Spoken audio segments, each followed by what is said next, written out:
Living worship ministry अनुकूल्य आशा sound studio प्रस्तुत करुछि संवाद CD ईश्वरंक अमूल्य संपद। तुम वाक्य मोते सूची करे, तुम वाक्य ही आलोक दिए, तुम वाक्य मोते सूची करे,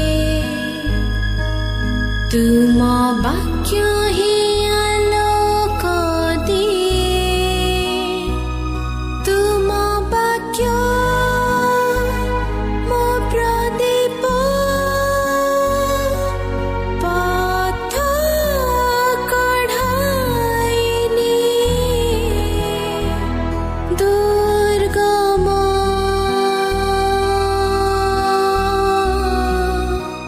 चला पथे रही साथे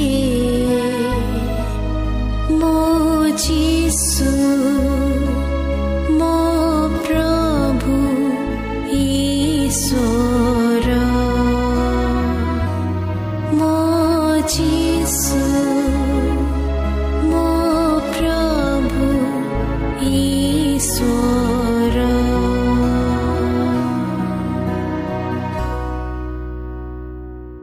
ख्रिस्टियान सदाबले ईश्वरंक ठारू आराम सुख सुविधा जगतर प्राचुर्यता सुस्थता समस्त प्रकार जागतिक आशीर्वाद चाहे, किंतु क्रूस चाहे ना, ताड़ना समस्या अपमान चाहे ना।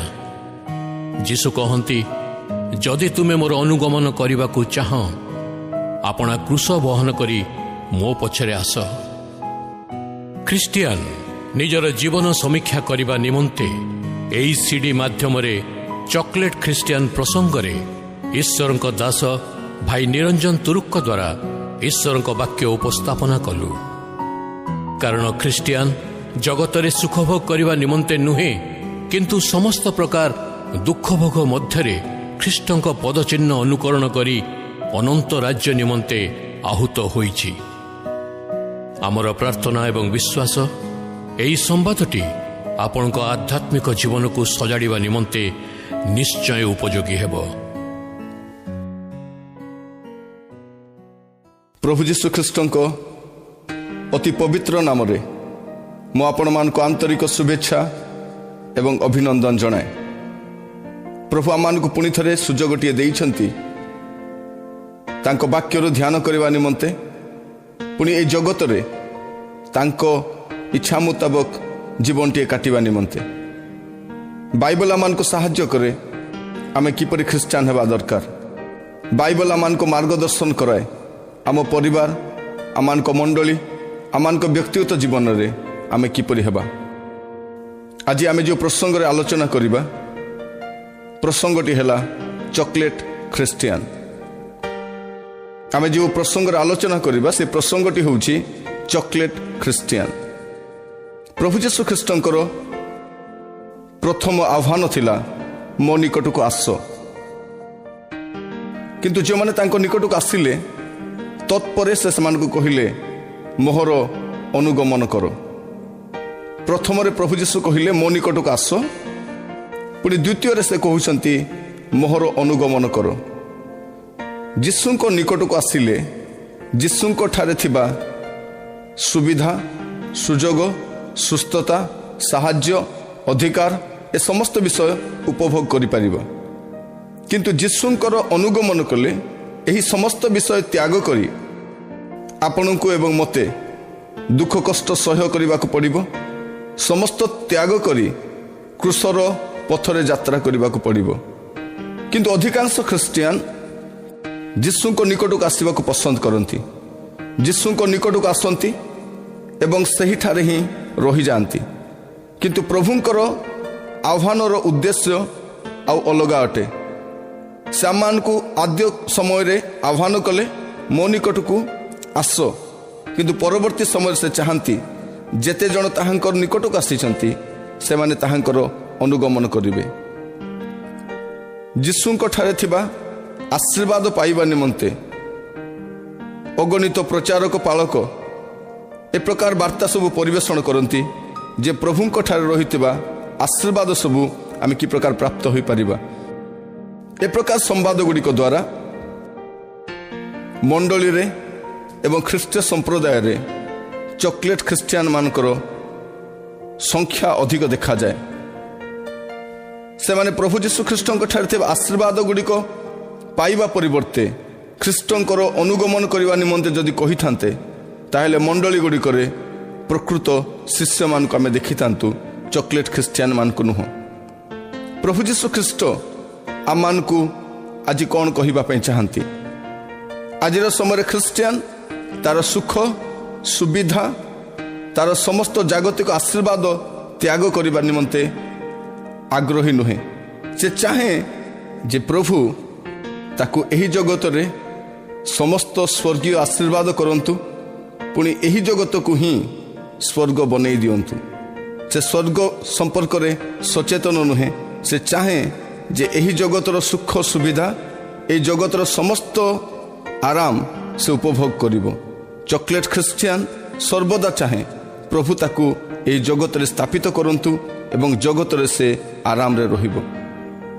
ଯଦି ଆପଣମାନେ ଅବ୍ରାହମଙ୍କ ବିଷୟରେ ଦେଖିବେ, ଆଦି ପୁସ୍ତକ 12 ପର୍ବ 1 ପଦ, ସେଠାରେ ଲେଖାଯାଏ, ଏ ଉତ୍ତାରେ ସଦାପ୍ରଭୁ ଅବ୍ରାହମକୁ କହିଲେ, ତୁମ୍ଭେ ଆପଣା ଦେଶ ଓ ଜ୍ଞାତି କୁଟୁମ୍ବ ଓ ପୈତୃକ ଗୃହ ପରିତ୍ୟାଗ କରି ଆମ୍ଭେ ଯେଉଁ ଦେଶ ତୁମକୁ ଦେଖାଇବା ସେହି ଦେଶକୁ ଯାଅ।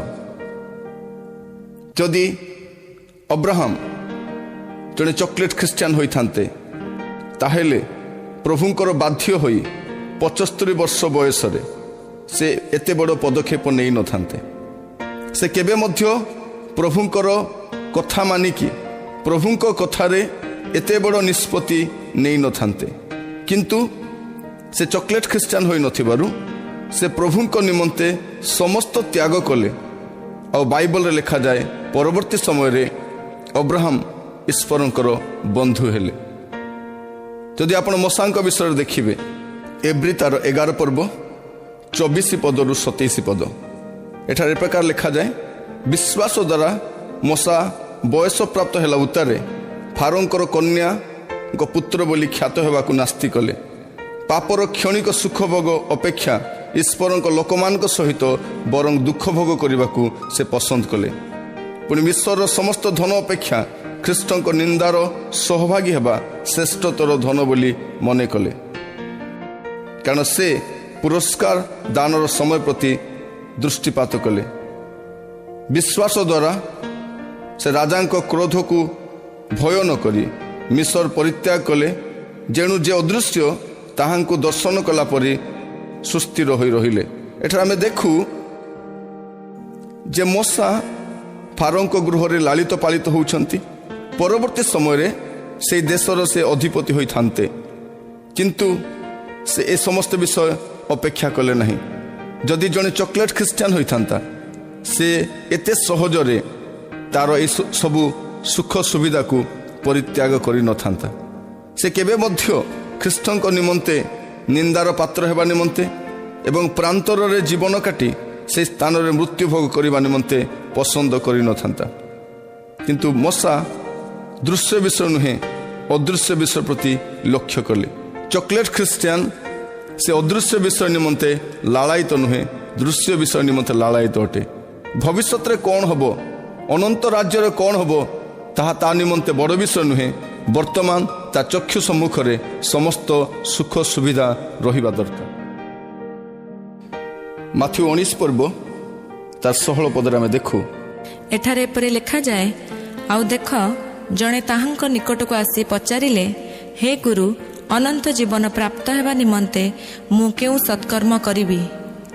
21 ଏବଂ 22 ପଦରେ ଲେଖାଯାଏ, ଯୀଶୁ ତାଙ୍କୁ କହିଲେ, ଯଦି ତୁମେ ସିଦ୍ଧ ହେବାକୁ ଇଚ୍ଛା କର, ତେବେ ଯାଇ ଆପଣାର ସର୍ବସ୍ୱ ବିକ୍ରୟ କରି ଦରିଦ୍ରମାନଙ୍କୁ ଦାନ କର, ଆଉ ତୁମ୍ଭେ ସ୍ୱର୍ଗରେ ଧନ ପାଇବ। ପୁଣି ଆସି ମୋର ଅନୁଗମନ କର। କିନ୍ତୁ ଏକଥା ଶୁଣି ଯୁବକଟି ଦୁଃଖିତ ହୋଇ ଚାଲିଗଲେ, କାରଣ ତାଙ୍କର ବହୁତ ସମ୍ପତ୍ତି ଥିଲା। ଏଠାରେ ଆମେ ଜଣେ ଚକୋଲେଟ୍ ଖ୍ରୀଷ୍ଟିଆନକୁ ଦେଖୁ। ସେ ଯୀଶୁଙ୍କର ଅନୁଗମନ କରିବା ପାଇଁ ଚାହାନ୍ତି, ଯୀଶୁଙ୍କୁ ନିଜର ଗୁରୁ ଭାବରେ ଗ୍ରହଣ କରିବା ପାଇଁ ଚାହାନ୍ତି। କିନ୍ତୁ ପ୍ରଭୁ ଯୀଶୁ ଖ୍ରୀଷ୍ଟ ଯେତେବେଳେ ତାଙ୍କୁ କହୁଛନ୍ତି, ଯଦି ତୁମେ ସିଦ୍ଧ ହେବାକୁ ଇଚ୍ଛା କର, ତେବେ ଆପଣାର ସର୍ବସ୍ୱ ବିକ୍ରୟ କରି ଦରିଦ୍ରମାନଙ୍କୁ ଦାନ କର, ଆଉ ତୁମେ ସ୍ୱର୍ଗରେ ଧନ ପାଇବ। ଏହା ଶୁଣି ସେ ମନ ଦୁଃଖରେ ଚାଲି ଯାଉଛନ୍ତି। ଆମେ ଦେଖୁ ସେ ଯୀଶୁଙ୍କୁ ତ୍ୟାଗ କରିପାରିବେ, କିନ୍ତୁ ଧନ ତ୍ୟାଗ କରିପାରିବେ ନାହିଁ। ଚକୋଲେଟ୍ ଖ୍ରୀଷ୍ଟିଆନ ସେ ଯୀଶୁଙ୍କୁ ଛାଡ଼ିପାରେ, କିନ୍ତୁ ତା ଧନକୁ ଛାଡ଼ି ନପାରେ। ତା ସୁଖ ସୁବିଧା, ତାର ଐଶ୍ୱର୍ଯ୍ୟ, ତାର ଜାଗତିକ ଆଶୀର୍ବାଦ ଗୁଡ଼ିକୁ ପ୍ରଭୁଙ୍କ ନିମନ୍ତେ ତ୍ୟାଗ କରିପାରେ ନାହିଁ। ଚକୋଲେଟ୍ ଖ୍ରୀଷ୍ଟିଆନର ଏହି ଗୁଣଟି ତାକୁ ଈଶ୍ୱରଙ୍କ ଠାରୁ କ୍ରମେ କ୍ରମେ ଦୂରକୁ ନେଇଯାଏ। ପରବର୍ତ୍ତୀ ସମୟରେ ଆପଣ ଦେଖିବେ ଲୁକ ତାର 9 ଅଧ୍ୟାୟ 57 ପଦରୁ ଯଦି ଦେଖିବେ, ଏଠାରେ ଏପରି ଲେଖାଯାଏ, ସେମାନେ ବାଟରେ ଯାଉଥିବା ସମୟରେ ଜଣେ ଲୋକ ତାହାଙ୍କୁ କହିଲେ, ଆପଣ ଯେକୌଣସି ସ୍ଥାନକୁ ଯିବେ ମୁଁ ଆପଣଙ୍କର ଅନୁଗମନ କରିବି। ଯୀଶୁ ତାଙ୍କୁ କହିଲେ, କୋକୁଶିଆଳିର ଗାତ ଅଛି, ଆକାଶ ପକ୍ଷୀର ବାସ ଅଛି, ମାତ୍ର ମନୁଷ୍ୟ ପୁତ୍ରର ମୁଣ୍ଡ ଗୁଞ୍ଜିବାର ସ୍ଥାନ ନାହିଁ। ପୁଣି ସେ ଆଉ ଜଣକୁ କହିଲେ, ମୋହର ଅନୁଗମନ କର।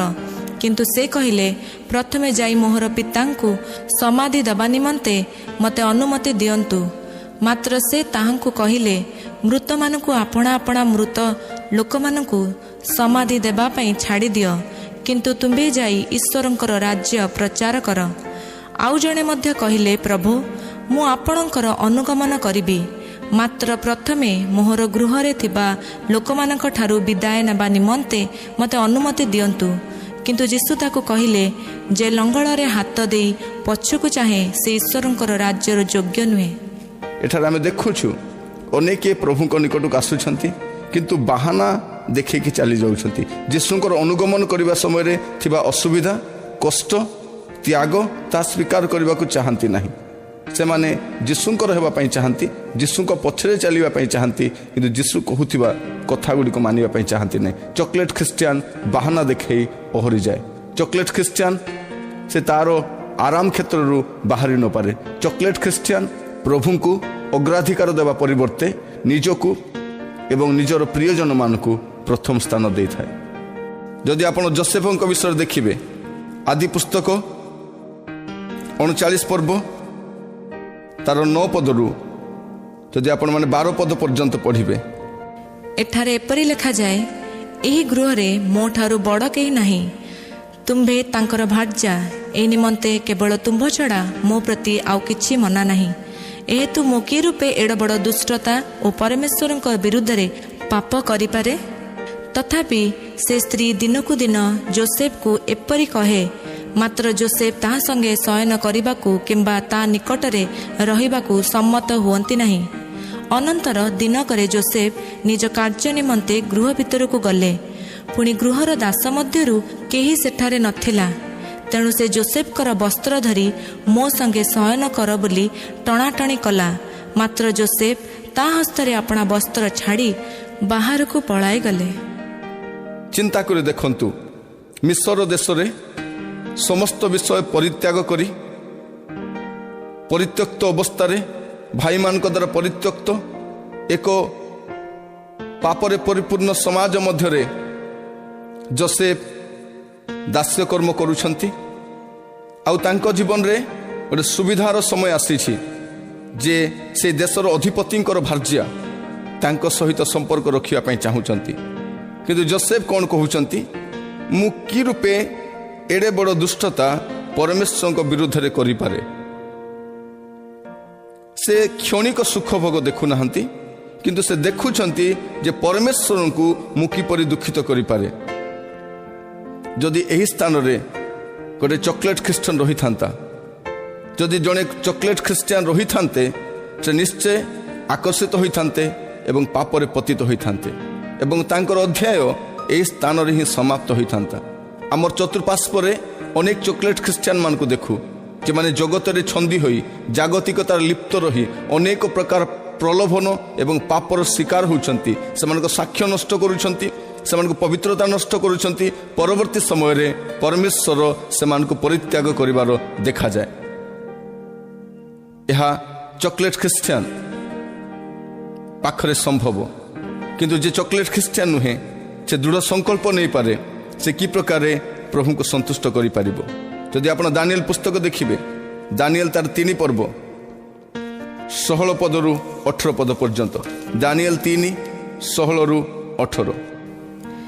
ଏଠାରେ ଏପରି ଲେଖାଯାଏ, ସଦ୍ରକ୍, ମୈଶକ୍ ଓ ଅବେଦନଗୋ ରାଜାଙ୍କୁ ଉତ୍ତର କରି କହିଲେ, ହେ ନବୁକଦ୍ନେଚ୍ଛର, ଏ ବିଷୟରେ ଆପଣଙ୍କୁ ଉତ୍ତର ଦେବାର ଆମମାନଙ୍କର ପ୍ରୟୋଜନ ନାହିଁ। ଯେବେ ସେପରି ହୁଏ, ତେବେ ଆମ୍ଭେମାନେ ଯାହାଙ୍କର ସେବା କରୁ, ଆମ୍ଭମାନଙ୍କର ସେହି ପରମେଶ୍ୱର ଆମ୍ଭମାନଙ୍କୁ ପ୍ରଜ୍ୱଳିତ ଅଗ୍ନିକୁଣ୍ଡରୁ ରକ୍ଷା କରିବାକୁ ସମର୍ଥ ଅଟନ୍ତି। ଆଉ ହେ ମହାରାଜ, ସେ ଆପଣଙ୍କ ହସ୍ତରୁ ଆମ୍ଭମାନଙ୍କୁ ଉଦ୍ଧାର କରିବେ।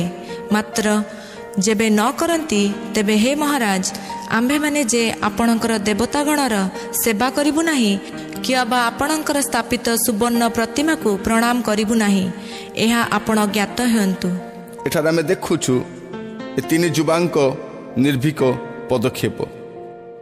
ସେମାନେ କି ପ୍ରକାରେ ପ୍ରଭୁରେ ସୁସ୍ଥିର ହେଉଛନ୍ତି ଏବଂ ସେମାନେ ଏପରିକି ମୃତ୍ୟୁ ମୁଖରେ ସୁଦ୍ଧା ନିଜକୁ ସମର୍ପଣ କରୁଛନ୍ତି। ଯଦି ଏହି ସ୍ଥାନରେ ଜଣେ ଚକୋଲେଟ୍ ଖ୍ରୀଷ୍ଟିଆନ ରହିଥାନ୍ତେ, ନିଶ୍ଚୟ ସେ ଚିନ୍ତା କରିଥାନ୍ତେ, ବିବେଚନା କରିଥାନ୍ତେ ଏବଂ ତାଙ୍କର ଚମଡ଼ା ବଞ୍ଚାଇବା ନିମନ୍ତେ ତତ୍ପର ହୋଇଥାନ୍ତେ। କିନ୍ତୁ ଏହି 3 ଯୁବା ତାଙ୍କ ଚମଡ଼ା ପାଇଁ ବ୍ୟତିବ୍ୟସ୍ତ ନୁହନ୍ତି, କିନ୍ତୁ ସେମାନେ ବ୍ୟସ୍ତ ଅଟନ୍ତି କି ପ୍ରକାର ସେମାନେ ପ୍ରଭୁଙ୍କୁ ସନ୍ତୁଷ୍ଟ କରିବେ, କି ପ୍ରକାରେ ସେମାନେ ପ୍ରଭୁଙ୍କୁ ସନ୍ତୁଷ୍ଟ କରିବେ। ଏହି ଅଧ୍ୟାୟରେ ଆଉ ଜଣେ ମହାନ ପ୍ରଭୁଙ୍କର ଦାସଙ୍କ ବିଷୟରେ ଆପଣ ଦେଖିବେ, ଦାନିଏଲ, ତାର 6 ପର୍ବ 12 ପଦ ଏବଂ 13 ପଦ। ଏଠାରେ ଏପରି ଲେଖାଯାଏ, ସେତେବେଳେ ସେମାନେ ରାଜାଙ୍କ ନିକଟକୁ ଯାଇ ରାଜକୀୟ ନିଷେଧ ବିଧି ବିଷୟରେ ତାଙ୍କ ଛାମୁରେ କହିଲେ, ଯଥା, ହେ ମହାରାଜ, ଯେକୌଣସି ଲୋକ 30 ଦିନ ମଧ୍ୟରେ ଆପଣଙ୍କର ବିନା କୌଣସି ଦେବତା କି ମନୁଷ୍ୟର ନିକଟରେ ପ୍ରାର୍ଥନା କରିବ, ସେ ସିଂହମାନଙ୍କର ଗର୍ତ୍ତରେ ନିକ୍ଷିପ୍ତ ହେବ। ଏପରି ଏକ ନିଷେଧ ପତ୍ରରେ କି ଆପଣ ସ୍ୱାକ୍ଷର କରିନାହାନ୍ତି? ରାଜା ଉତ୍ତର କରି କହିଲେ, ମାଦ୍ୟ ଓ ପାରସିକ ମାନଙ୍କର ଅଟଳ ବ୍ୟବସ୍ଥା ଅନୁସାରେ ତାହା ସ୍ଥିର ହୋଇଅଛି। ତହିଁରେ ସେମାନେ ରାଜା ଛାମୁରେ ଉତ୍ତର କରି କହିଲେ, ହେ ମହାରାଜ, ନିର୍ବାସିତ ଜିହୁଦୀ ସନ୍ତାନଗଣ ମଧ୍ୟରେ ଜଣେ ଯେ ଦାନିଏଲ, ସେ ଆପଣଙ୍କୁ କି ଅବା ଆପଣଙ୍କର ସ୍ୱାକ୍ଷରିତ ନିଷେଧ ପତ୍ରକୁ ମାନ୍ୟ କରେ ନାହିଁ, ମାତ୍ର ଦିନ ମଧ୍ୟରେ 3 ଥର ପ୍ରାର୍ଥନା କରେ। ଏ ସ୍ଥାନରେ ଦେଖୁଛୁ ଯେ ଦେଶରେ ଗୋଟେ ବିଧି, ଗୋଟେ ବ୍ୟବସ୍ଥା ଘୋଷିତ ହୋଇଛି ଯେ କେହି ରାଜାଙ୍କର ପ୍ରତିମା ବିନୁ, ରାଜାଙ୍କର ବିନୁ ଆଉ କାହାର ସେବା କରିବ ନାହିଁ। ଏପରି ଏକ ଘଡ଼ିସନ୍ଧି ମୁହୂର୍ତ୍ତରେ କୁହାଯାଉଛି ଯେ 30 ଦିନ ମଧ୍ୟରେ କେହି ଅନ୍ୟ କାହାରି ଯଦି ସେବା କରିବାର ଦେଖାଯାଏ, ପ୍ରାର୍ଥନା କରିବାର ଦେଖାଯାଏ, ତାକୁ ନିଶ୍ଚୟ ସିଂହ ଗର୍ତ୍ତରେ ନିକ୍ଷିପ୍ତ କରାଯିବ। କିନ୍ତୁ ଦାନିଏଲ ଯେ ଦିନକୁ 3 ଥର ପ୍ରାର୍ଥନା କରନ୍ତି, ସେ କିପରି 30 ଦିନ ନୀରବ ରହିପାରିବେ? ଦାନିଏଲ ସିଂହ ଗର୍ତ୍ତରେ ପଡ଼ିବାକୁ ଆଗ୍ରହୀ, କିନ୍ତୁ ପ୍ରାର୍ଥନା ଛାଡ଼ିବାକୁ ଆଗ୍ରହୀ ନୁହନ୍ତି। କିନ୍ତୁ ଏହି ସ୍ଥାନରେ ଯଦି ଜଣେ ଚକୋଲେଟ୍ ଖ୍ରୀଷ୍ଟିଆନ ଥାନ୍ତେ, ସେ ସାଲିସ କରିଥାନ୍ତେ ଏବଂ ପ୍ରାର୍ଥନା କରିବାରୁ ନିବୃତ୍ତ ହୋଇଥାନ୍ତେ। ସେ ହୁଏତ ସାଲିସ କରିଥାନ୍ତେ ଏବଂ ପ୍ରାର୍ଥନା କରିବାରୁ ନିବୃତ୍ତ ନିଶ୍ଚୟ ହୋଇଥାନ୍ତେ। କିନ୍ତୁ ଏହି ସ୍ଥାନରେ ଦାନିଏଲଙ୍କର ନିର୍ଭୀକତା, ଦାନିଏଲଙ୍କର ଈଶ୍ୱରଙ୍କ ଉପରେ ଦୃଢ଼ ବିଶ୍ୱାସ ତାଙ୍କୁ ସିଂହ ଗର୍ତ୍ତରୁ ଉଦ୍ଧାର କଲା ତାହା ନୁହଁ, କିନ୍ତୁ ପ୍ରଭୁଙ୍କର ନାମ ବିଜାତୀୟମାନଙ୍କ ମଧ୍ୟରେ ସ୍ଥାପିତ କଲା। ଆମେ ଚକୋଲେଟ୍ ଖ୍ରୀଷ୍ଟିଆନ ସମ୍ପର୍କରେ ଆଲୋଚନା କରୁଛୁ। ଏହିସବୁ ଶ୍ରବଣ କରିବା ସମୟରେ, ଏହିସବୁ ବାକ୍ୟ ଧ୍ୟାନ କରିବା ସମୟରେ ଆପଣ ନିଜ ବିଷୟରେ ଚିନ୍ତା କରି ଦେଖନ୍ତୁ, ଆପଣ ଚକୋଲେଟ୍ ଖ୍ରୀଷ୍ଟିଆନ ନୁହନ୍ତି ତ? ଲୁକ 9 ପର୍ବ 23 ପଦ। ସେଠାରେ ଏପରି ଲେଖାଯାଏ, ସେତେବେଳେ ସେ ସମସ୍ତଙ୍କୁ କହିଲେ, କେହି ଯେବେ ମୋହର ଅନୁଗାମୀ ହେବା ପାଇଁ ଇଚ୍ଛା କରେ, ତେବେ ସେ ଆପଣାକୁ ଅସ୍ୱୀକାର କରୁ, ପୁଣି ପ୍ରତିଦିନ ଆପଣା କ୍ରୁଶ ଘେନି ମୋହର ଅନୁଗମନ କରୁ। ପ୍ରଭୁ ଯୀଶୁ ଖ୍ରୀଷ୍ଟ ତାଙ୍କ ନିକଟକୁ ଆସିଥିବା ଲୋକମାନଙ୍କୁ ସେ କହୁଛନ୍ତି, ବର୍ତ୍ତମାନ ତୁମକୁ ମୋହର ଅନୁଗମନ କରିବାକୁ ପଡ଼ିବ। ଦିନ ଥିଲା କେବେ ମୋ ନିକଟକୁ ଆସିଲ, ମୋ ଠାରୁ ରୋଟି ଖାଇଲ, ମୋ ଠାରୁ ସୁସ୍ଥତା ପାଇଲ, ମୋ ଠାରୁ ସମସ୍ତ ଆଶ୍ଚର୍ଯ୍ୟ କର୍ମ ଉପଭୋଗ କଲ, ମୋ ସହିତରେ ତୁମେ ବାସ କଲ, କିନ୍ତୁ ବର୍ତ୍ତମାନ ଏବେ ତୁମକୁ ମୋହର ଅନୁଗମନ କରିବାର ଅଛି, ଆଉ ତାହା ମଧ୍ୟ ପ୍ରତିଦିନ। ଚକୋଲେଟ୍ ଖ୍ରୀଷ୍ଟିଆନ ସେ ପ୍ରତିଦିନ କ୍ରୁଶ ବହନ କରିବାକୁ ପସନ୍ଦ କରେ ନାହିଁ। ତା ଜୀବନରେ ଦୁଃଖ, କଷ୍ଟ, ସମସ୍ୟା, ସଙ୍କଟ ଆସିବା କ୍ଷଣି ସେ ପ୍ରାର୍ଥନା କରେ କି ପ୍ରକାରେ ପ୍ରଭୁ ତାକୁ ସେଠୁ ବାହାର କରି ଆଣିବେ। ସେ କେବେ ମଧ୍ୟ ତାଡ଼ନା ମଧ୍ୟରେ ରହିବାକୁ ପସନ୍ଦ କରେ ନାହିଁ। ସେ କେବେ ମଧ୍ୟ ପ୍ରଭୁଙ୍କ ସେବା କରୁଥିବାରୁ ଖ୍ରୀଷ୍ଟିଆନ ବୋଲି ନିଜକୁ କହିବା ସକାଶେ କେବେ ମଧ୍ୟ ଦୁଃଖ ମଧ୍ୟ ଦେଇ ଯିବା ପାଇଁ ଚାହେଁ ନାହିଁ, କାରଣ ସେ ଚକୋଲେଟ୍ ଖ୍ରୀଷ୍ଟିଆନ ଅଟେ। ସେ କ୍ରୁଶ ଚାହେଁ ନାହିଁ। ଏହି ସ୍ଥାନରେ ପ୍ରଭୁ ଯୀଶୁ କହୁଛନ୍ତି, ଯଦି ତୁମେ ମୋର ଅନୁଗାମୀ ହେବାକୁ ଇଚ୍ଛା କର, ତେବେ ଆପଣାକୁ ଅସ୍ୱୀକାର କର ଏବଂ କ୍ରୁଶ ବହନ କରି ମୋର ଅନୁଗମନ କର। ପ୍ରିୟ ବନ୍ଧୁ, ଖ୍ରୀଷ୍ଟିଆନ ଜୀବନ ଦୁଃଖ ଭୋଗର ଜୀବନ, ଖ୍ରୀଷ୍ଟିଆନ ଜୀବନ ସଙ୍କଟର ଜୀବନ, ଖ୍ରୀଷ୍ଟିଆନ ଜୀବନ ସମସ୍ୟାର ଜୀବନ। ପ୍ରଭୁ ଯୀଶୁ ଖ୍ରୀଷ୍ଟ ଆପଣଙ୍କୁ ଏବଂ ମୋତେ ଜଗତରେ ଗୋଟିଏ ଆରାମ ଜୀବନର ପ୍ରତିଜ୍ଞା କରିନାହାନ୍ତି। ସେ ଆମମାନଙ୍କୁ ପ୍ରତିଶ୍ରୁତି ଦେଇନାହାନ୍ତି ଯେ ଯଦି ତୁମେ ମୋହର ଅନୁଗମନ କରିବ ତୁମେ ଜଗତରେ ଆରାମରେ ରହିବ। କିନ୍ତୁ ପ୍ରଭୁ ଯୀଶୁ ଖ୍ରୀଷ୍ଟ ଏହି ଜଗତରେ ନୁହେଁ, ପରବର୍ତ୍ତୀ ଜଗତ ଅନନ୍ତକାଳ ରାଜ୍ୟରେ ଆପଣଙ୍କୁ ସମସ୍ତ ସୁଖ, ସମସ୍ତ ସୁବିଧା, ସମସ୍ତ ଆରାମ ସେ ଯୋଗାଇବେ ବୋଲି ପ୍ରତିଜ୍ଞା କରିଛନ୍ତି। ଆପଣଙ୍କ ଯାତ୍ରା କଷ୍ଟଦାୟକ ହୋଇପାରେ, କିନ୍ତୁ ଯେତେବେଳେ ଆପଣ ପହଞ୍ଚିବେ ଆପଣଙ୍କ ଯାତ୍ରା ଶେଷରେ ଆପଣ ଆନନ୍ଦିତ ହେବେ। ତେଣୁ ଯାତ୍ରା କରିବା ସମୟରେ ଆପଣ ଅଟକି ଯାଆନ୍ତୁ ନାହିଁ। ଆପଣଙ୍କ ଚତୁଃପାର୍ଶ୍ୱରେ ଥିବା ଚକୋଲେଟ୍ ଖ୍ରୀଷ୍ଟିଆନମାନଙ୍କୁ ଦେଖି ଆପଣ ଅଟକି ଯାଆନ୍ତୁ ନାହିଁ। ପ୍ରଭୁ ଆପଣଙ୍କୁ ଆହ୍ୱାନ କରିଛନ୍ତି ଆଗକୁ ଯିବା ନିମନ୍ତେ। ତେଣୁ ରୋମିଓ ମଣ୍ଡଳୀକୁ ଲେଖିବା ନିମନ୍ତେ ପାଉଲ ଗୋଟିଏ କଥା କୁହନ୍ତି, 8 ପର୍ବ ତାର 35 ପଦରୁ 39 ପଦ ପର୍ଯ୍ୟନ୍ତ। ଏଠାରେ ଏପରି ଲେଖାଯାଏ, ଖ୍ରୀଷ୍ଟଙ୍କ ପ୍ରେମରୁ କିଏ ଆମ୍ଭମାନଙ୍କୁ ବିଚ୍ଛିନ୍ନ କରିବ? କି କ୍ଲେଶ, କି ସଙ୍କଟ, କି ତାଡ଼ନା, କି ଦୁର୍ଭିକ୍ଷ, କି ଉଲ୍ଲଙ୍ଗତା, କି ବିପଦ, କି ଖଡ଼୍ଗ? ଯେପରି ଲେଖା ଅଛି, ତୁମ୍ଭ ନିମନ୍ତେ ଆମ୍ଭେମାନେ ସମସ୍ତ ଦିନ ନିହତ ହେଉଅଛୁ, ଆମ୍ଭେମାନେ ବଧଯୋଗ୍ୟ ମେଷ ପରି ଗଣିତ ହୋଇଅଛୁ। ତଥାପି ଯେ ଆମ୍ଭମାନଙ୍କୁ ପ୍ରେମ କଲେ ତାହାଙ୍କର ଦ୍ୱାରା ଆମ୍ଭେମାନେ ଏହି ସମସ୍ତ ବିଷୟରେ ସର୍ବୋତ୍ତ ଭାବେ ବିଜୟୀ ଅଟୁ। କାରଣ ମୃତ୍ୟୁ କି ଜୀବନ, ଦୂତ କି କର୍ତ୍ତାପଣ, ବର୍ତ୍ତମାନ କି ଭବିଷ୍ୟତ କି ପରାକ୍ରମ, ଉଚ୍ଚସ୍ଥ ବିଷୟ କି ନିଚସ୍ଥ ବିଷୟ, କି ଅନ୍ୟ କୌଣସି ସୃଷ୍ଟବସ୍ତୁ ଆମ୍ଭମାନଙ୍କର ପ୍ରଭୁ ଯୀଶୁଖ୍ରୀଷ୍ଟଙ୍କ ଦ୍ୱାରା ପ୍ରକାଶିତ ଈଶ୍ୱରଙ୍କ ପ୍ରେମରୁ ଯେ ଆମ୍ଭମାନଙ୍କୁ ବିଚ୍ଛିନ୍ନ କରିପାରିବ ନାହିଁ, ଏହା ମୁଁ ନିଶ୍ଚୟ ଜାଣେ। ଏହା ଏକ ଚକୋଲେଟ୍ ଖ୍ରୀଷ୍ଟିଆନର ସଂକଳ୍ପ ନୁହେଁ, କିନ୍ତୁ ଗୋଟେ ବାସ୍ତବ ଖ୍ରୀଷ୍ଟିଆନ, ଗୋଟେ ଜୀବନ୍ତ ଖ୍ରୀଷ୍ଟିଆନ ଯେ ତାର ଚକୋଲେଟ୍ ଜୀବନକୁ ପରିତ୍ୟାଗ କରିଛି, ସେ ଏହି ପ୍ରକାର କଥା କହିପାରେ। ପ୍ରିୟମାନେ, ପ୍ରଭୁ ଯୀଶୁଖ୍ରୀଷ୍ଟଙ୍କର ଅନୁଗମନ କରିବା ସମୟରେ ହୁଏତ ଆଦ୍ୟ ସମୟରେ ଆମମାନଙ୍କୁ ପ୍ରତିଜ୍ଞା କରାଯାଇଥିଲା ଯେ ଯୀଶୁଙ୍କ ନିକଟକୁ ଆସିଲେ ତୁମେ ଜଗତରେ ଆରାମରେ ରହିବ, କିନ୍ତୁ ତାହା ସଠିକ୍ ଶିକ୍ଷା ନଥିଲା। ପରବର୍ତ୍ତୀ ସମୟରେ ଆମେ ଜାଣିବାକୁ ପାଇଲୁ ଯେ ଯୀଶୁଙ୍କର ଅନୁଗମନ କଲେ ଆମକୁ କଷ୍ଟ ସ୍ୱୀକାର କରିବାକୁ ପଡ଼ିବ। ଯଦି ପ୍ରଭୁ ଯୀଶୁଖ୍ରୀଷ୍ଟଙ୍କର ଜଗତର ମୁକୁଟ କଣ୍ଟାର ଥିଲା, ଆପଣଙ୍କୁ ଏ ଜଗତ କ'ଣ ସୁନାର ମୁକୁଟ ଦେବ? ପ୍ରଭୁ ଯୀଶୁଖ୍ରୀଷ୍ଟଙ୍କୁ ଯଦି ରାଜରାସ୍ତାରେ ଅର୍ଦ୍ଧନଗ୍ନ କରି ଘୋଷାଡ଼ି ଘୋଷାଡ଼ି ନେଉଛନ୍ତି, ମୁହଁରେ ଛେପ ପକାଉଛନ୍ତି, ତାଙ୍କ ଦାଢ଼ି ଉପାଡ଼ି ପକାଉଛନ୍ତି, ତାଙ୍କ ବିରୁଦ୍ଧରେ ନାନା ପ୍ରକାର ସ୍ଲୋଗାନ ଦେଉଛନ୍ତି, ତାଙ୍କୁ ଫୁଟପାଥରେ ନେଇକି କ୍ରୁଶାର୍ପିତ କରି ଦେଉଛନ୍ତି, ଆପଣଙ୍କୁ এই ଜଗତ କ'ଣ ଆପଣଙ୍କର ଗୁଣ କୀର୍ତ୍ତନ କରି ଫୁଲମାଳ ପକାଇ ଆପଣଙ୍କୁ ନେବ ବୋଲି ଆପଣ ଭାବୁଛନ୍ତି? ପ୍ରିୟମାନେ, ଯେଉଁ ଯୀଶୁଙ୍କର ଆପଣ ଅନୁଗମନ କରୁଛନ୍ତି, ସେ ଯୀଶୁଙ୍କୁ ଆପଣ ଜାଣନ୍ତୁ। ସେ ଯୀଶୁଙ୍କୁ ଆପଣ ଜାଣନ୍ତୁ। ସେଇ ଯୀଶୁ କ'ଣ କୁହନ୍ତି? ଜଗତରେ ତୁମ୍ଭମାନଙ୍କ ନିମନ୍ତେ କ୍ଲେଶ ଅଛି। ଯଦି ପ୍ରଭୁ ଯୀଶୁଖ୍ରୀଷ୍ଟ କହୁଛନ୍ତି ଜଗତରେ ତୁମ୍ଭମାନଙ୍କ ନିମନ୍ତେ କ୍ଲେଶ ଅଛି, ତାହେଲେ ସେହି କ୍ଲେଶକୁ କିଏ ଉଣା କରିପାରେ? କିଏ ଅଗ୍ରାହ୍ୟ କରିପାରେ? କିନ୍ତୁ ପ୍ରଭୁ ଯୀଶୁଖ୍ରୀଷ୍ଟ ଆପଣଙ୍କୁ ମୋତେ ଗୋଟେ ପ୍ରତିଶ୍ରୁତି ଦେଇ କୁହନ୍ତି, ସାହସ ଧର, ମୁଁ ଜଗତକୁ ଜୟ କରିଛି। ଯେ ଜଗତକୁ ଜୟ କରିଛନ୍ତି ସେ ଆମ ସହିତରେ ଅଛନ୍ତି।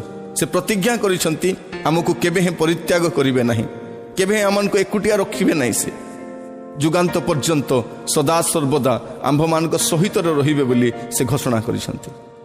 ତେଣୁ ଆପଣମାନେ ଏବ୍ରି 11 ଅଧ୍ୟାୟରେ ଦେଖିବେ ଯେ ବିଶ୍ୱାସର ଯୋଦ୍ଧାମାନେ କି ପ୍ରକାର ଜୀବନ ଯାପନ କଲେ।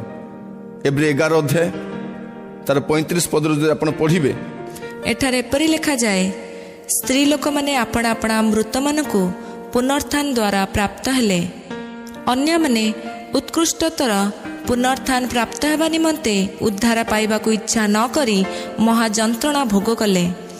ଅନ୍ୟମାନେ ବିଦ୍ରୂପ, କୋରଡ଼ା ପ୍ରହାର, ହଁ ବନ୍ଧନ ଓ କାରାବାସ ଦ୍ୱାରା ସୁଦ୍ଧା ପରୀକ୍ଷିତ ହେଲେ। କେହି ଅବା ପ୍ରସ୍ତାରଘାତରେ ହତ, କେହି ଅବା ନିର୍ଯାତିତ, କେହି କରତ ଦ୍ୱାରା ଦ୍ୱିଖଣ୍ଡିତ, ପୁଣି କେହି ଅବା ଖଡ଼୍ଗ ଦ୍ୱାରା ନିହତ ହେଲେ।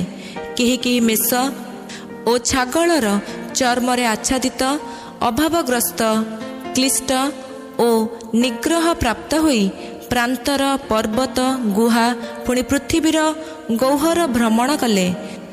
ଜଗତ ସେମାନଙ୍କର ଯୋଗ୍ୟ ନଥିଲା। ବିଶ୍ୱାସ ଦ୍ୱାରା ଏହି ସମସ୍ତ ସୁଖ୍ୟାତି ଲାଭ କରି ସୁଦ୍ଧା ପ୍ରତିଜ୍ଞାର ଫଳ ପ୍ରାପ୍ତ ହେଲେ ନାହିଁ। ଯେଣୁ ଈଶ୍ୱର ଆମ୍ଭମାନଙ୍କ ନିମନ୍ତେ ଉତ୍କୃଷ୍ଟତର ବିଷୟ ପ୍ରସ୍ତୁତ କରି ରଖିଥିଲେ, ଯେପରି ସେମାନେ ଆମ୍ଭମାନଙ୍କ ବିନା ସିଦ୍ଧି ଲାଭ ନ କରନ୍ତି। ଏଠାରେ ଆମେ ଦେଖୁ ଯେ ବିଶ୍ୱାସର ଯୋଦ୍ଧାମାନେ ସେମାନେ ଉପଭୋଗ ନିମନ୍ତେ ନୁହଁ, ଦୁଃଖ ଭୋଗ ନିମନ୍ତେ ମଧ୍ୟ ପ୍ରସ୍ତୁତ ଅଛନ୍ତି। ସାଧାରଣତଃ ଖ୍ରୀଷ୍ଟିଆନ ଉପଭୋଗ କରିବା ନିମନ୍ତେ ଚାହେଁ। ପ୍ରିୟ ବନ୍ଧୁ, ଆପଣ ଯଦି ଉପଭୋଗ କରିବା ପାଇଁ ଚାହାନ୍ତି ଖ୍ରୀଷ୍ଟଙ୍କ ସହିତ, ତାହେଲେ ଆପଣଙ୍କୁ ଦୁଃଖ ଭୋଗ କରିବା ନିମନ୍ତେ ମଧ୍ୟ ପ୍ରସ୍ତୁତ ହେବାକୁ ପଡ଼ିବ। ଯଦି ଆପଣ ଦେଖିବେ ଖ୍ରୀଷ୍ଟିଆନ ଜୀବନଯାତ୍ରାରେ ଜଣଙ୍କ ବିଷୟରେ ବାଇବଲରେ ସ୍ପଷ୍ଟ ଭାବରେ ଲେଖାଯାଏ। ସେ ହେଉଛନ୍ତି ଦିମା। ତିମୋଥୀଙ୍କୁ ଲେଖିବା ସମୟରେ 2 ତିମୋଥୀ 4 ପର୍ବ 10 ପଦ ଏଠାରେ ଏପରି ଲେଖାଯାଏ, କାରଣ ଦିମା ଏହି ବର୍ତ୍ତମାନ ସଂସାରକୁ ପ୍ରେମ କରି ମୋତେ ପରିତ୍ୟାଗ କରିଅଛି ଓ ଥେସଲୋନିକେକୁ ଯାଇଅଛି। କ୍ରେସ୍କେନ୍ସ ଗାଲାତିଆକୁ ଓ ତିତସ୍ ଦଲମତିଆକୁ ଯାଇଅଛନ୍ତି। ଦିମା ଯେ ସଂସାରକୁ ପ୍ରେମ କଲା ଏବଂ ସେବା କାର୍ଯ୍ୟକୁ ପରିତ୍ୟାଗ କରିଛି। ପ୍ରଭୁଙ୍କର ସେବା କାର୍ଯ୍ୟକାରୀମାନଙ୍କର ଅନୁଗାମୀ ହେବା ତାଙ୍କ ପାଇଁ ସମ୍ଭବପର ହେଲା ନାହିଁ, କାରଣ ସେ ସଂସାରକୁ ପ୍ରେମ କଲା। ଚକୋଲେଟ୍ ଖ୍ରୀଷ୍ଟିଆନକୁ ଦେଖିବେ, ସେ ମଣ୍ଡଳୀରେ ମଧ୍ୟ ସ୍ଥାପିତ ହେବାକୁ ଚାହେଁ ଏବଂ ସେ ସଂସାରରେ ମଧ୍ୟ ରହିବାକୁ ଚାହେଁ। ଚକୋଲେଟ୍ ଖ୍ରୀଷ୍ଟିଆନକୁ ଯୀଶୁ ବି ଦରକାର, ଜଗତ ବି ଦରକାର। ସେ ଆରାମ କ୍ଷେତ୍ରରୁ ବାହାରକୁ ଯାଇ ନପାରେ। ସେ ଚର୍ଚ୍ଚର ଘଣ୍ଟି ମଧ୍ୟରେ ହିଁ ଆବଦ୍ଧ ରହିବାକୁ ଚାହେଁ। ସେ ହଜାତ୍ମାମାନଙ୍କ ନିମନ୍ତେ ବ୍ୟାକୁଳ ନୁହେଁ। ସେ ବାକ୍ୟ ଶୁଣିବା କ୍ଷଣି ସେ ବଡ଼ ବଡ଼ ପଦକ୍ଷେପ ନିଏ। ସେ ସିଦ୍ଧାନ୍ତ ନିଏ, ଆଜି ପରଠାରୁ ମୁଁ ପ୍ରଭୁଙ୍କର ଅନୁଗାମୀ ହେବି, ପ୍ରଭୁଙ୍କର ସନ୍ତୁଷ୍ଟର ଜୀବନ କାଟିବି। କିନ୍ତୁ ମାଥ୍ୟୁ ତାର 13 ପର୍ବ 20 ଏବଂ 21 ପଦରେ ଲେଖାଯାଏ, ଏଠାରେ ଏପରି ଲେଖାଯାଏ ଯେ ବାକ୍ୟ ଶୁଣିବା କ୍ଷଣି ଆନନ୍ଦରେ ତାହା ଗ୍ରହଣ କରେ, କିନ୍ତୁ ତାଠାରେ ଚେର ନ ମାଡ଼ିବାରୁ କ୍ଷଣକାଳ ମାତ୍ର ସ୍ଥିର ହୋଇ ରୁହେ। ପରେ ବାକ୍ୟ ସକାଶେ କ୍ଲେଶ ବା ତାଡ଼ନ ଘଟିଲେ ସେହି କ୍ଷଣି ବିଘ୍ନ ପାଏ। ସେହି ଜଣକ ବୁଣା ଯାଇଥିବା ପଥୁରିଆ ଭୂମି ସଦୃଶ, ଯେ ବାକ୍ୟ ଶୁଣେ, ପୁଣି ସାଂସାରିକ ଚିନ୍ତା ଓ ଧନର ମାୟା ବାକ୍ୟକୁ ଚାପି ପକାଏ, ଆଉ ସେ ଫଳହୀନ ହୁଏ। ସେହି ଜଣକ ବୁଣା ଯାଇଥିବା କଣ୍ଟକମୟ ଭୂମି ସଦୃଶ। ଏଠାରେ ଆମେ ଦେଖୁ ବାକ୍ୟ ପ୍ରତି ଆଗ୍ରହ ଅଛି, କିନ୍ତୁ ସମସ୍ୟା ଆସିବା କ୍ଷଣି ତାହା ଦାବି ପକାଏ। ସାଂସାରିକ ଚିନ୍ତା, ଧନର ମାୟା ତାକୁ ବ୍ୟତିବ୍ୟସ୍ତ କରେ। ପ୍ରିୟ ବନ୍ଧୁ, ଚକୋଲେଟ୍ ଖ୍ରୀଷ୍ଟିଆନ ସେ ପ୍ରଭୁଙ୍କୁ ଆବଶ୍ୟକ କରେ ତାର ସୁଖ ସୁବିଧା ନିମନ୍ତେ। ଚକୋଲେଟ୍ ଖ୍ରୀଷ୍ଟିଆନ ପ୍ରଭୁଙ୍କୁ ଆବଶ୍ୟକ କରେ ଜଗତରେ ଆରାମ ରହିବା ନିମନ୍ତେ।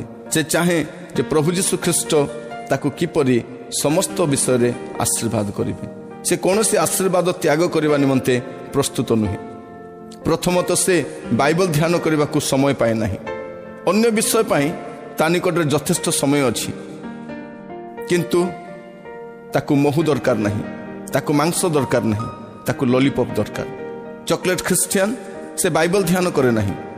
ସେ ପ୍ରସ୍ତୁତ ହୋଇଯାଇଥିବା ଅନ୍ୟ ବାଇବଲ ଟୀକା ଗୁଡ଼ିକ ସଂଗ୍ରହ କରେ ଏବଂ ତହିଁରେ ସେ ସନ୍ତୁଷ୍ଟ ହୋଇଯାଏ।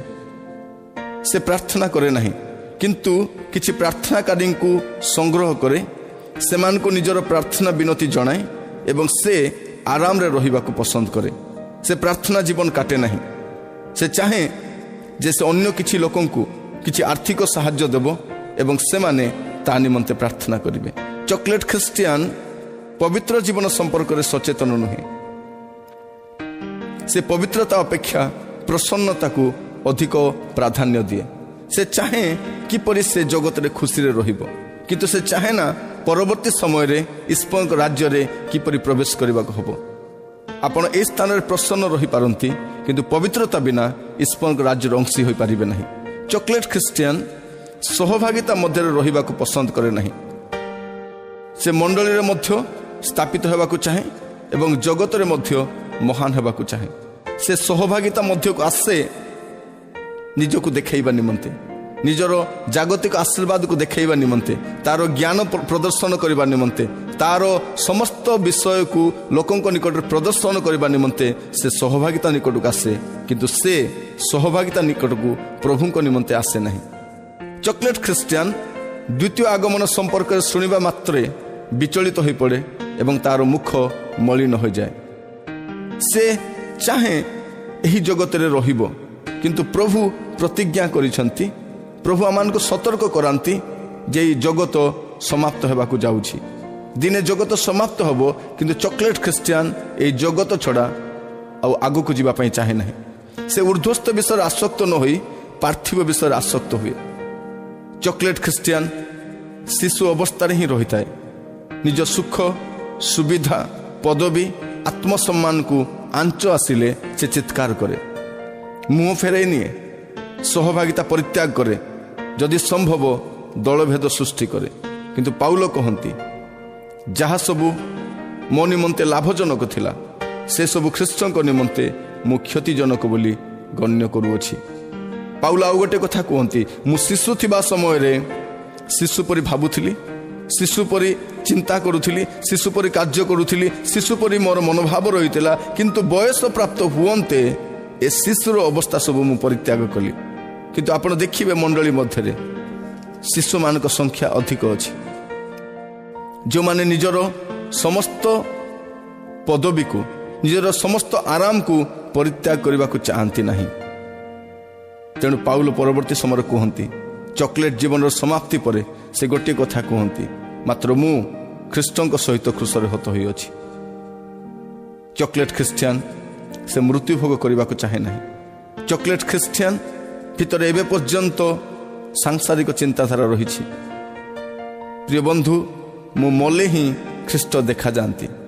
ଚକୋଲେଟ୍ ଖ୍ରୀଷ୍ଟିଆନ ତାର ମୁଁକୁ ଛାଡ଼ିବା ପାଇଁ ପସନ୍ଦ କରେ ନାହିଁ, ସେ ଛାଡ଼ିପାରେ ନାହିଁ।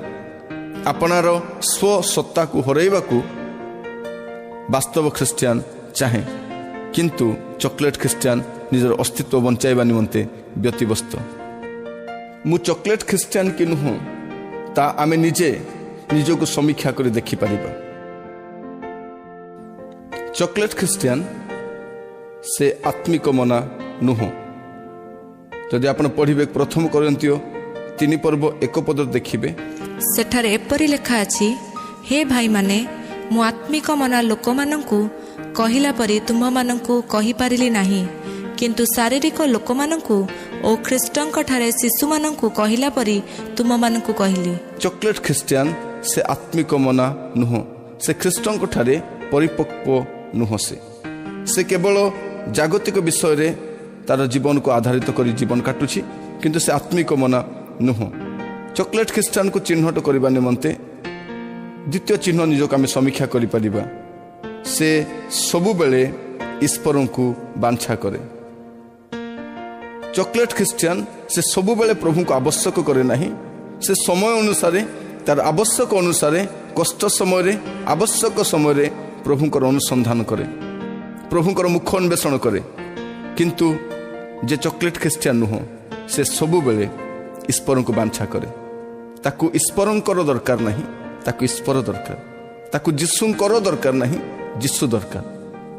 ଯୀଶୁଙ୍କ ଠାରେ ଥିବା ସମସ୍ତ ସୁଖ ସୁବିଧା ନିମନ୍ତେ ସେ ଯୀଶୁଙ୍କର ଅନୁଗାମୀ ହୁଏ ନାହିଁ, ଯୀଶୁଙ୍କର ଅନୁଗାମୀ ହୁଏ। ତାକୁ ଯୀଶୁ ଦରକାର। ପ୍ରିୟମାନେ, ଚକୋଲେଟ୍ ଖ୍ରୀଷ୍ଟିଆନ ସେ ଈଶ୍ୱରଙ୍କୁ ବାଞ୍ଛା କରେ ଯେତେବେଳେ ତାର ଆବଶ୍ୟକ ହୁଏ। ଜଣେ ବାସ୍ତବ ଖ୍ରୀଷ୍ଟ ବିଶ୍ୱାସୀ ସେ ଐଶ୍ୱର୍ଯ୍ୟ ସ୍ୱଭାବର ସହଭାଗୀ ହୁଏ। ରୋମିଓ 6 ପର୍ବ 6 ପଦ ଦେଖିବେ, ଏଠାରେ ଏପରି ଲେଖାଯାଏ, ଯେପରି ଆମ୍ଭେମାନେ ଆଉ ପାପର ଦାସତ୍ୱରେ ନ ରହୁ, ଏଥିପାଇଁ ପାପର ଶରୀର ବିନଷ୍ଟ ହେବା ନିମନ୍ତେ ଆମ୍ଭମାନଙ୍କର ପୁରାତନ ସ୍ୱଭାବ ଯେ ତାହାଙ୍କର ସହିତ କ୍ରୁଶରେ ହତ ହୋଇଅଛି, ଏହା ତ ଆମ୍ଭେମାନେ ଜାଣୁ। ସେଟା ଲେଖାଯାଏ ଯେ ସେ ଐଶ୍ୱର୍ଯ୍ୟ ସ୍ୱଭାବର ସହଭାଗୀ ହୁଏ, ତାର ସ୍ୱଭାବରେ ପରିବର୍ତ୍ତନ ଆସେ। କିନ୍ତୁ ଆପଣ ଦେଖିବେ ଚକୋଲେଟ୍ ଖ୍ରୀଷ୍ଟିଆନ ଠାରେ ତାର ସ୍ୱଭାବର କିଛି ପରିବର୍ତ୍ତନ ଆସେ ନାହିଁ। ସେ ଆଗ ଯେପରି ଥିଲା ବର୍ତ୍ତମାନ ବି ସେହିପରି ଅଛି। ସେ କହୁଛି ମୁଁ ଦୀର୍ଘ ବର୍ଷର ଖ୍ରୀଷ୍ଟିଆନ, କିନ୍ତୁ ଆପଣ ଦେଖିବେ ଚକୋଲେଟ୍ ଖ୍ରୀଷ୍ଟିଆନର ସ୍ୱଭାବରେ କିଛି ପରିବର୍ତ୍ତନ ନଥାଏ। ତା ସ୍ୱଭାବର ପରିବର୍ତ୍ତନର ସେ ଅଭିନୟ କରେ, କିନ୍ତୁ ଯେତେବେଳେ ତାର ଆତ୍ମସମ୍ମାନକୁ ଆଞ୍ଚ ଆସେ ସେହି ସମୟରେ ସ୍ୱଭାବ ବାହାରକୁ ଆସେ। ସେ ଐଶ୍ୱରିକ ସ୍ୱଭାବର ସହଭାଗୀ ହୁଏ ନାହିଁ, କିନ୍ତୁ ଜଗତର ସମସ୍ତ ସ୍ୱଭାବ ତାଠାରେ ଦେଖାଯାଏ। ଜଣେ ଚକୋଲେଟ୍ ଖ୍ରୀଷ୍ଟିଆନ କି ନୁହଁ ତାକୁ ଚିହ୍ନଟ କରିବା ନିମନ୍ତେ ଆଉ ଗୋଟେ ବିଷୟ ଗାଲାତୀୟ ତାର 5 ପର୍ବ 22 ପଦ ଏବଂ 23 ପଦ। ତାଠାରେ ଆତ୍ମାଙ୍କର ଫଳ ଦେଖାଯାଏ ନାହିଁ। ସେ ଆତ୍ମାଙ୍କ ଦ୍ୱାରା ଆଚରଣ କରେ ନାହିଁ। ସେ ଆତ୍ମାଙ୍କ ଦାନ ଉପରେ ନିର୍ଭର କରେ ନାହିଁ। ସେ ଜଗତର ଜ୍ଞାନ, ଜଗତର ତାର ଆୟତ୍ତ କରିଥିବା ସମସ୍ତ ପ୍ରକାର ଜ୍ଞାନ ବୁଦ୍ଧିକୁ ସେ ପ୍ରଦର୍ଶନ କରିଥାଏ। ତାରି ଆଧାରରେ ସେ ଜୀବନ କାଟିଥାଏ। ଏପରିକି ତାର ଦକ୍ଷତାକୁ ସେ ସେବା କାର୍ଯ୍ୟରେ ଏବଂ ମଣ୍ଡଳୀରେ ମଧ୍ୟ ପ୍ରଦର୍ଶନ କରିଥାଏ। କିନ୍ତୁ ଯେ ଚକୋଲେଟ୍ ଖ୍ରୀଷ୍ଟିଆନ ନୁହଁ, ସେ ଆତ୍ମାଙ୍କ ଦ୍ୱାରା ଜୀବନଯାପନ କରେ। ତାଠାରେ ଆତ୍ମାଙ୍କର ଫଳ ଦେଖାଯାଏ। ଚକୋଲେଟ୍ ଖ୍ରୀଷ୍ଟିଆନ ଠାରେ ଆତ୍ମାଙ୍କର ଫଳ ଦେଖାଯାଏ ନାହିଁ। ଜଣେ ବ୍ୟକ୍ତି, ଆପଣ ବା ମୁଁ, ଆମେ ଚକୋଲେଟ୍ ଖ୍ରୀଷ୍ଟିଆନ କି ନୁହଁ ତାହା ଜାଣିବା ନିମନ୍ତେ ଯୋହନ 17 ପର୍ବ 3 ପଦ ପଢ଼ିଲେ ଆପଣ ଜାଣିପାରିବେ। ସେ ଈଶ୍ୱରଙ୍କୁ ବ୍ୟକ୍ତିଗତ ଭାବରେ ଜାଣେ। ଈଶ୍ୱରଙ୍କୁ ବ୍ୟକ୍ତିଗତ ଭାବରେ ଜାଣେ। ଆଜିର ସମୟରେ ଖ୍ରୀଷ୍ଟିଆନ ସେ ଈଶ୍ୱରଙ୍କ ବିଷୟରେ ଜାଣେ, କିନ୍ତୁ ଈଶ୍ୱରଙ୍କୁ ଜାଣେ ନାହିଁ। ଆଜିର ସମୟରେ ଈଶ୍ୱରଙ୍କ ବିଷୟରେ ସମସ୍ତେ ବ୍ୟାଖ୍ୟା କରନ୍ତି, କିନ୍ତୁ ଈଶ୍ୱରଙ୍କୁ ବ୍ୟକ୍ତିଗତ ଭାବରେ ଅନୁଭବ କରିନାହାନ୍ତି। ପ୍ରିୟ ବନ୍ଧୁ, ପ୍ରଭୁ ଏହି ବାଇବଲ ଆମକୁ କାହିଁକି ଦେଇଛନ୍ତି?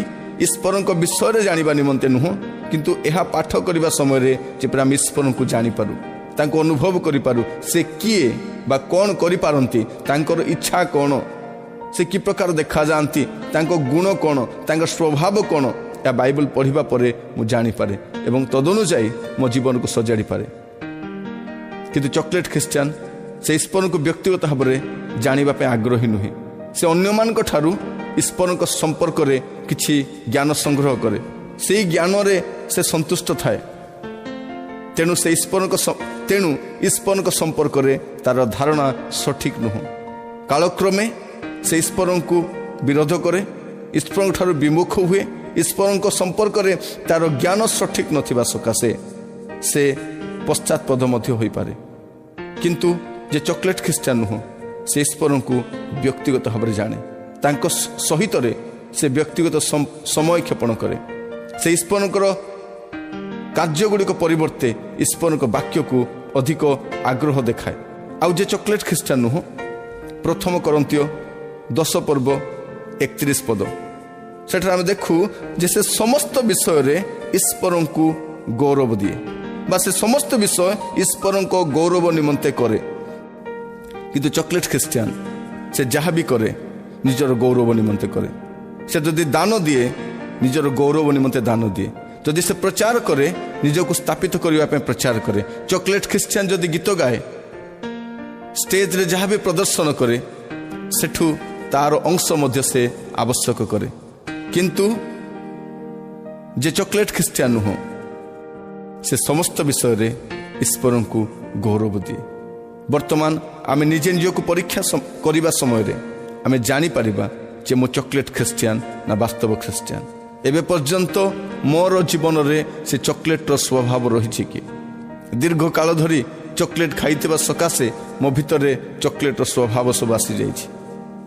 ଏ ଚକୋଲେଟ୍ ଯୁକ୍ତ ସମ୍ବାଦ, ଏ ଚକୋଲେଟ୍ ବ୍ୟବହାର କରୁଥିବା ପ୍ରଚାରକମାନେ ଅନେକଙ୍କୁ ଜାଗତିକତାରୁ ଠେଲି ଦେଇଛନ୍ତି ଏବଂ ଜଗତର ସୁଖ ସୁବିଧାର ସମସ୍ତ ବିଷୟ ସେମାନଙ୍କୁ ଜଣାନ୍ତି।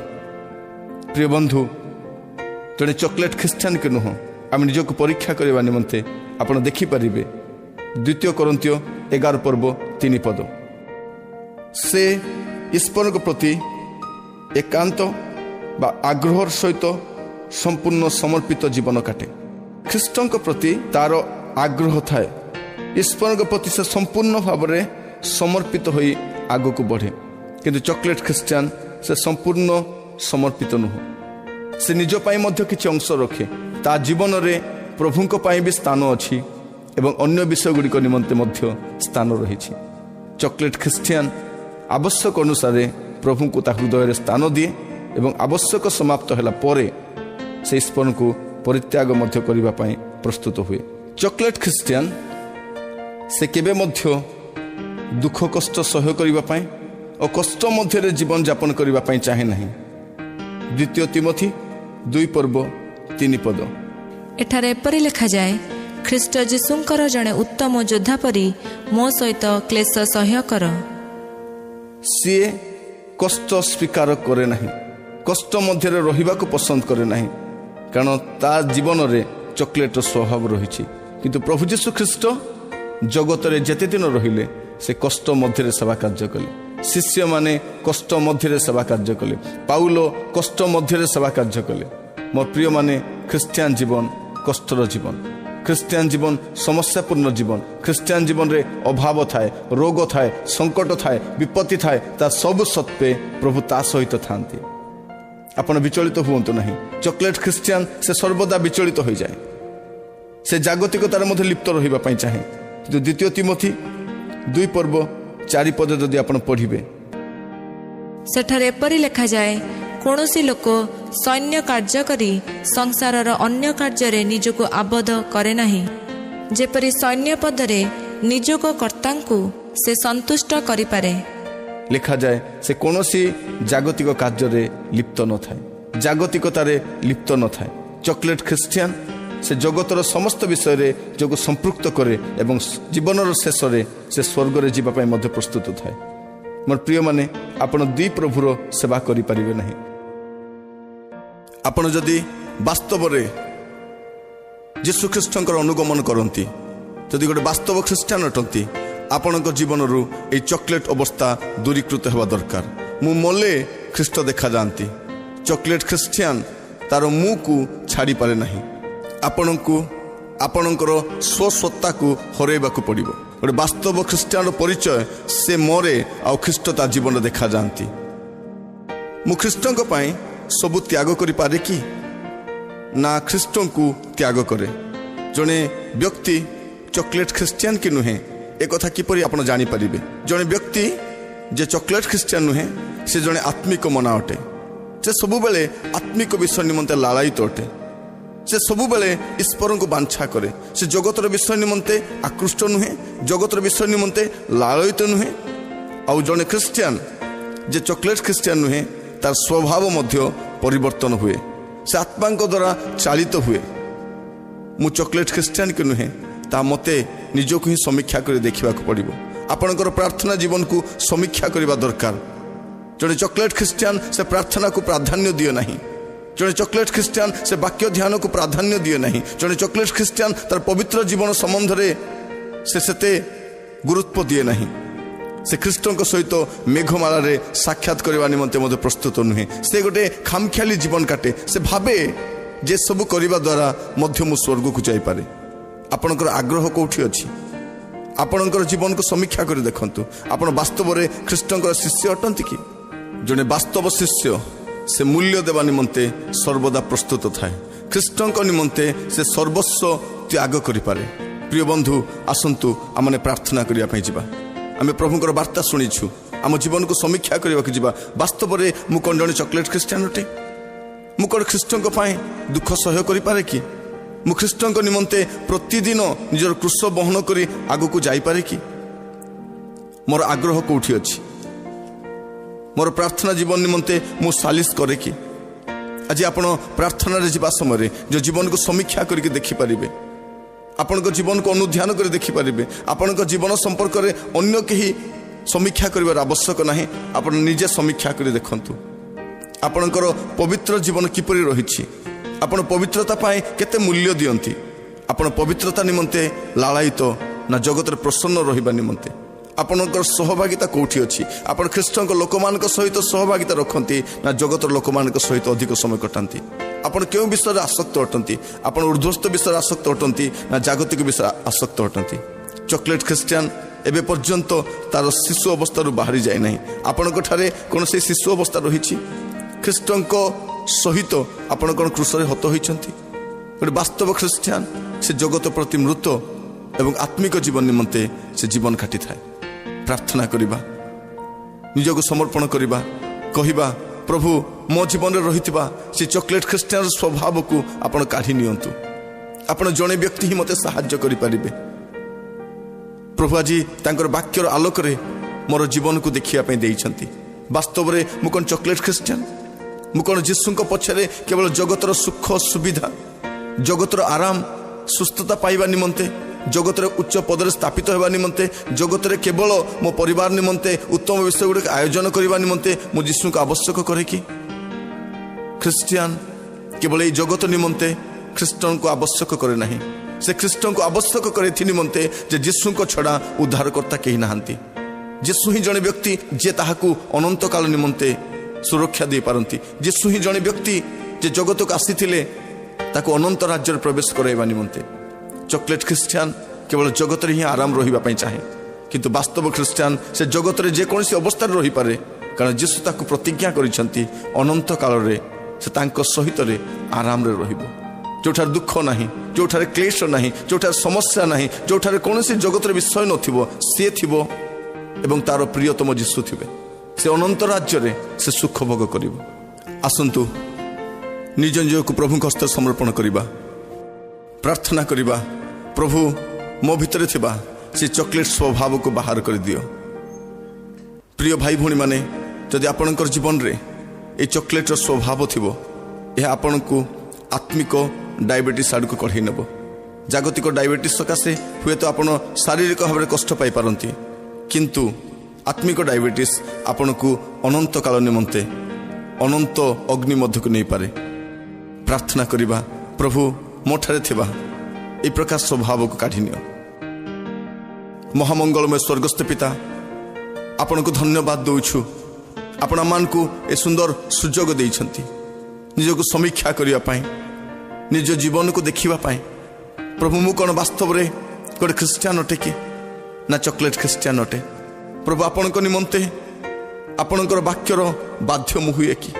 ପ୍ରଭୁ ମୋତେ ସାହାଯ୍ୟ କର ପ୍ରଭୁ, ଯେପରି ମୁଁ ଆପଣଙ୍କ ପାଇଁ ନିର୍ଭୀକ ହୋଇପାରିବି। ମୋର ଚମଡ଼ା ବଞ୍ଚାଇବା ନିମନ୍ତେ ନୁହେଁ ପ୍ରଭୁ, କିନ୍ତୁ ଆପଣଙ୍କ ନିମନ୍ତେ ସାକ୍ଷୀ ହେବା ନିମନ୍ତେ ମୋତେ ସାହାଯ୍ୟ କର ପ୍ରଭୁ। ଆପଣଙ୍କ ପ୍ରେମରୁ ମୋତେ ଜଗତର କୌଣସି ବିଷୟ ମୋତେ ବିଚ୍ଛିନ୍ନ ନ କରୁ ପ୍ରଭୁ, ମୋତେ ସାହାଯ୍ୟ କର ପ୍ରଭୁ। ମୁଁ ଯେପରି ମୋର ଆରାମ କ୍ଷେତ୍ରରୁ ବାହାରି ଆସିପାରିବି ପ୍ରଭୁ, ଯେପରି ମୁଁ ପ୍ରଭୁ ଆପଣଙ୍କ ନିମନ୍ତେ ସମସ୍ତ ସୁଖ ସୁବିଧାକୁ ତ୍ୟାଗ କରିପାରିବି, ସାହାଯ୍ୟ କର କେ ପ୍ରଭୁ। ଆମେ ଯେଉଁମାନେ ଶୁଣୁଛୁ ଆଜି ପ୍ରଭୁ, ଆମେ ପ୍ରତ୍ୟେକ ପ୍ରଭୁ ଆପଣଙ୍କ ହସ୍ତେ ସମର୍ପିତ ହେଉଛୁ ପ୍ରଭୁ। ଏହି ପ୍ରାର୍ଥନା କରୁଛୁ, ଆମମାନଙ୍କୁ ପ୍ରାର୍ଥନା ଜୀବନ ଦିଅ ପ୍ରଭୁ, ଆମମାନଙ୍କୁ ବାକ୍ୟ ଧ୍ୟାନର ଜୀବନ ଦିଅ ପ୍ରଭୁ। ଗୋଟେ ପବିତ୍ର ଜୀବନ ନିମନ୍ତେ ଲାଳାୟିତ ହେବା ପାଇଁ ସାହାଯ୍ୟ କର ପ୍ରଭୁ, ଯେପରି ଆପଣଙ୍କ ଲୋକମାନଙ୍କର ସହଭାଗିତାରେ ଆମେ ରହିପାରିବୁ। ଆମେ ଯେପରି ପ୍ରଭୁ ଊର୍ଦ୍ଧ୍ୱସ୍ଥ ବିଷୟରେ ଆସକ୍ତ ହୋଇପାରିବୁ, ସେଥିପାଇଁ ସାହାଯ୍ୟ କର ପ୍ରଭୁ। ଆମ ମଧ୍ୟରେ ରହିଥିବା ସେ ଶିଶୁ ଅବସ୍ଥାକୁ କାଢ଼ି ନିଅ ପ୍ରଭୁ। ଦୟାକର ପ୍ରଭୁ, ଆମମାନଙ୍କ ମଧ୍ୟରେ ଅନେକଙ୍କ ଠାରେ ପ୍ରଭୁ ସେ ଶିଶୁର ସ୍ୱଭାବ ରହିଛି ପ୍ରଭୁ। ଆମେ ଛୋଟ ଛୋଟ ବିଷୟ ନିମନ୍ତେ ଆମେ କାନ୍ଦୁଛୁ, ଆମେ ପ୍ରଭୁ ଛୋଟ ଛୋଟ ବିଷୟ ନିମନ୍ତେ ଆମେ ଆଗ୍ରହ କରୁଛୁ ପ୍ରଭୁ। ସାହାଯ୍ୟ କର ଯେପରି ଖ୍ରୀଷ୍ଟଙ୍କ ନିମନ୍ତେ ପ୍ରଭୁ ଆମେ ସମସ୍ତ ତ୍ୟାଗ କରିପାରିବୁ ପ୍ରଭୁ। ଆମମାନଙ୍କୁ ଆତ୍ମିକ ମନା କର ପ୍ରଭୁ। ପ୍ରଭୁ ଆମମାନଙ୍କୁ ସ୍ୱର୍ଗୀୟ ବିଷୟର ବାଞ୍ଛା କରିବା ପାଇଁ ଶିଖାଅ ପ୍ରଭୁ। ଐଶ୍ୱର୍ଯ୍ୟ ସ୍ୱଭାବର ସହଭାଗୀ ହେବା ପାଇଁ ସାହାଯ୍ୟ କର ପ୍ରଭୁ। ପ୍ରଭୁ ଆମେ ଯେପରି ଆତ୍ମାଙ୍କ ଦ୍ୱାରା ଜୀବନ କାଟିପାରିବୁ ଅନୁଗ୍ରହ କର ପ୍ରଭୁ। ଆମେ ଯେପରି ଆଗ୍ରହ ହେବୁ ପ୍ରଭୁ ଆପଣଙ୍କ ନିମନ୍ତେ ସର୍ବସ୍ୱ ତ୍ୟାଗ କରିବା ପାଇଁ, ଏ ପ୍ରକାର ଗୋଟେ ଜୀବନ ଦିଅ ପ୍ରଭୁ।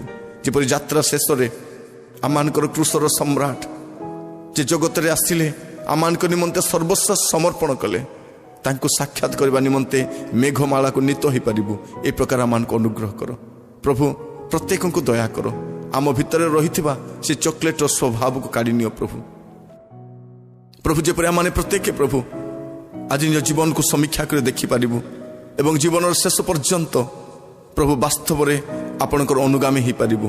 କ୍ରୁଶ ବହନ କରି, ଦୁଃଖ ସହ୍ୟ କରି, କଷ୍ଟ ସ୍ୱୀକାର କରି, ସେ କଣ୍ଟାର ରାସ୍ତାରେ ପ୍ରଭୁ ଅଶ୍ରୁ ବୁହାଇ ବୁହାଇ ପ୍ରଭୁ ଯେପରି ଖ୍ରୀଷ୍ଟଙ୍କୁ ସାକ୍ଷାତ କରିପାରିବୁ, ଏଥି ନିମନ୍ତେ ସାହାଯ୍ୟ କର ପ୍ରଭୁ। ଆମ ପ୍ରତ୍ୟେକଙ୍କୁ ଆମମାନଙ୍କର ଆରାମ କ୍ଷେତ୍ରରୁ ବାହାରି ଆସିବା ପାଇଁ ସାହାଯ୍ୟ କର, ଯେପରି ଖ୍ରୀଷ୍ଟଙ୍କର ଅନୁଗମନ କରିପାରିବୁ, ଖ୍ରୀଷ୍ଟଙ୍କର ପଶ୍ଚାତ ଗମନ କରିପାରିବୁ। ଏଥିପାଇଁ ଆମମାନଙ୍କୁ ସାହାଯ୍ୟ କର प्रभु गोटे वास्तव ख्रीष्टियान होगा निमंते आम साहाय्य कर जब आम जीवन द्वारा प्रभु अन्य मैंने आपंकर परिचय पाइपर आम जीवन द्वारा प्रभु अन्य मैंने आपको देखिपारे ए प्रकार साहाय्य कर आपण कहते प्रभु आम जगतर ज्योति अटू प्रभु ज्योति तुल्य बंचापी साहाय्य कर आपण कहते आम जगतर लवण अटू प्रभु आम साहाय्य कर प्रभु आम लवण जेपरी अन्य मान प्रकाशित हुए हे प्रभु परमेश्वर प्रत्येक को व्यक्तिगत भाव आशीर्वाद कर प्रभु जेकोसी समस्या मध्य अच्छा हुए तो से जीवन में प्रभु विभिन्न परिस्थिति मध्य दे जाऊँगी से बाहरी आसी पार ना पाप मध्य अच्छा पारिवारिक जंजाल मध्य अच्छा प्रभु से चेष्टा करुँच वास्तव ख्रीष्टियान होगा निमंते किंतु पारु ना हे पवित्र आत्मा परमेश्वर से साहाय्य कर प्रभु जब से वास्तव में आपणकर अनुगामी हो पारे वाक्य को प्राधान्य देवार निमंते साहाय्य कर प्रत्येक को नाम धरी आशीर्वाद कर प्रभु जो मैंने प्रभु संवाद शुणी जो मैंने प्रभु प्रार्थना सहभागी होती प्रत्येक जीवन में आत्मिक आशीर्वाद गुड़िक आसू जपरी यात्रा शेष प्रभु आपण स्वर्गीय नगर में पहुँची पारू से आम अनुग्रह कर ये प्रार्थना शुणी निमंते आपण को धन्यवाद दूची यही प्रार्थना आम विश्वास नेता एवं सिद्धिदाता यीशु नाम उत्सर्ग करुच्ची पिता दयारे ग्रहण करंतु आमेन। आपण माने ए संवादटी शुणी हेतु आपण मान को धन्यवाद जनाए प्रभु आपण मान को बाहुल्य रूपे आशीर्वाद करंतु।